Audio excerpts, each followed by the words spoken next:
Mağaza büyük indirim yüzünden çok kalabalık. The store is very crowded because of the big sale.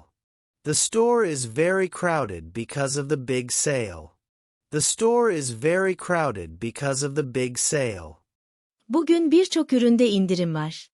There is a discount on many products today. There is a discount on many products today. There is a discount on many products today. Girişin yakınındaki raflarda güzel bir kampanya gördüm. I saw a good deal on the shelves near the entrance. I saw a good deal on the shelves near the entrance. I saw a good deal on the shelves near the entrance. Yeni ayakkabıya ihtiyacım var ve onlar yarı fiyatına. I need new shoes, and they are half price. I need new shoes, and they are half price. I need new shoes, and they are half price. Bu ürün bir al bir bedava. This one is buy one get one free. This one is buy one get one free. This one is buy one get one free. Bu çok iyi bir fırsat. That is a great bargain. That is a great bargain. That is a great bargain. Küçük şeyler için bir sepet alalım. Let's take a basket for small items. Let's take a basket for small items. Let's take a basket for small items. Ağır şeyler için bir alışveriş arabası da lazım. We need a shopping cart for heavy things too. We need a shopping cart for heavy things too. We need a shopping cart for heavy things too. Umarım stok bitmemiştir. I hope the stock is not finished. I hope the stock is not finished. I hope the stock is not finished. Üst raflarda daha fazla ürün var. There are more items on the top shelves. There are more items on the top shelves. There are more items on the top shelves. Bu ceketi iade etmem gerekiyor. I need to return this jacket. I need to return this jacket. I need to return this jacket. Para iadesi mi yoksa başka beden mi istiyorsun? Do you want a refund or another size? Do you want a refund or another size? Do you want a refund or another size? Para iadesi istiyorum. I want a refund. I want a refund. I want a refund.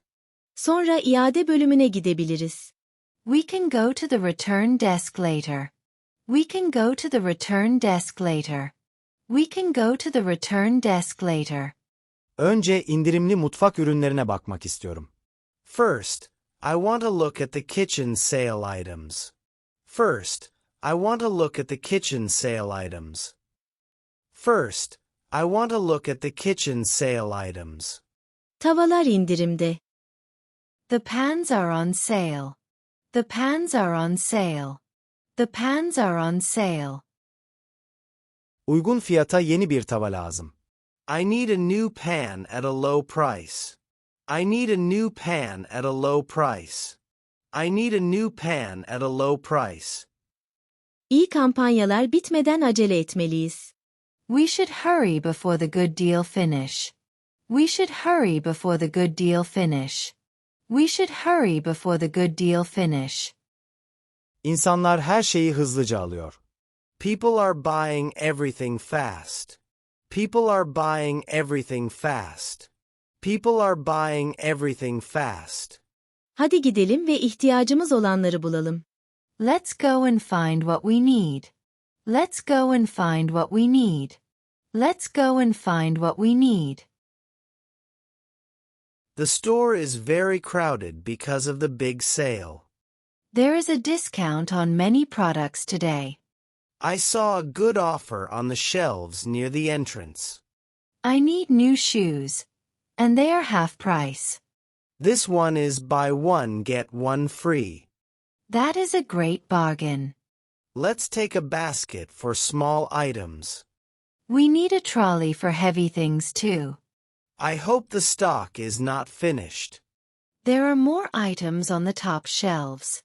I need to return this jacket. Do you want a refund or another size? I want a refund. We can go to the return desk later. First, I want to look at the kitchen sale items.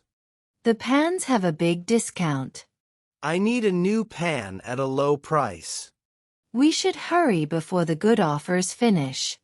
People are buying everything fast. Let's go and find what we need.